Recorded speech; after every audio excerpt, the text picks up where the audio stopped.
You ask Tiger to solve. This deals with linear equations with one unknown. The final result is x equals 2. Let's solve it step by step. Simplify the expression. Simplify the arithmetic.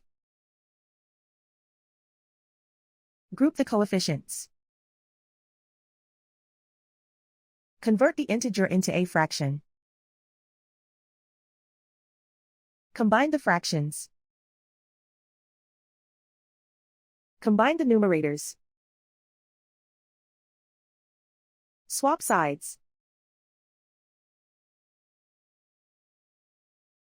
Isolate the x. Multiply both sides by inverse fraction 2 over 3. Group like terms. Multiply the coefficients. Simplify the fraction. Multiply the fractions. Simplify the arithmetic. And so the final result is x equals 2.